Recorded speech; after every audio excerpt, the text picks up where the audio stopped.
Et voilà.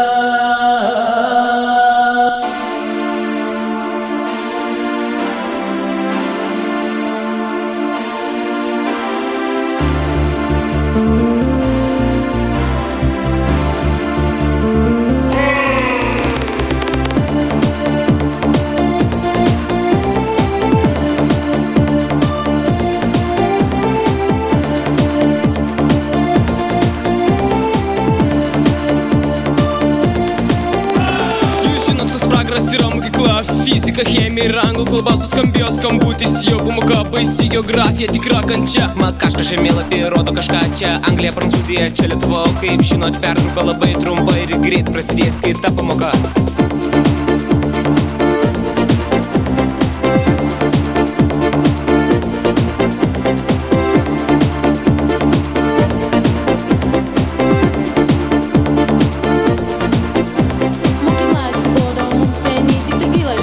Geriausi draugai, tie suolai prirašinėti ir krymi. Gaila jų tikrai, nes išeiti turi. Su mokytojais mes gal elgiamės blogai, bet nepykite, atleiskite, juk tai vaikų juokai. Vaikystėje jūs buvote visi tokie, jūs augote, jūs pakeičia kiti.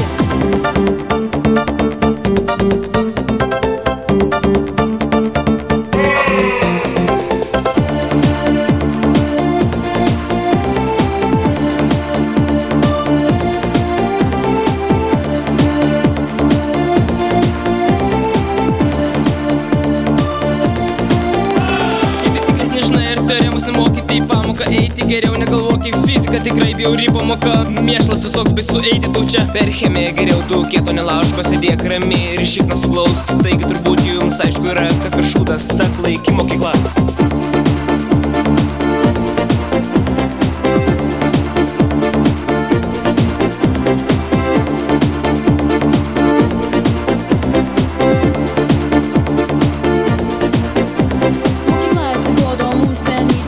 Čia buvo geriausi draugai, tie suolai prirašinėti ir kryvi.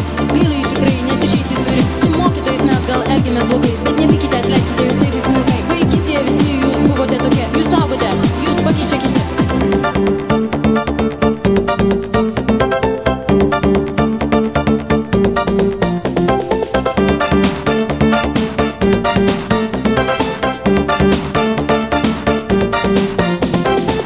Dabar į klasę įėjo ir šumit pradėjo, kad nieks nebudėjo. Kodėl šiukšlės surinktos visur nešvara, kodėl sėdit kaip žiūrkės savo urve. Pasibaigus vienai bėdai atsirado kita, nes dabar prasidėjo lietuvių kalba. Tik nuobodžiai slenka, jog fana, štai taip baigęs dar viena diena. O iš ryto atsikėlus baisu eiti šulį, nes bijom kontrobo, bijom gaucų apie istorijos pamokos. Atsiposta visada, nes mokta yra kuprota ir durna. Vienintelis dalykas tai kūno kultūra, kai junti save ir savo struktūrą. Taigi apie šulę jau baigiu, nes nieko gero pridurt negaliu.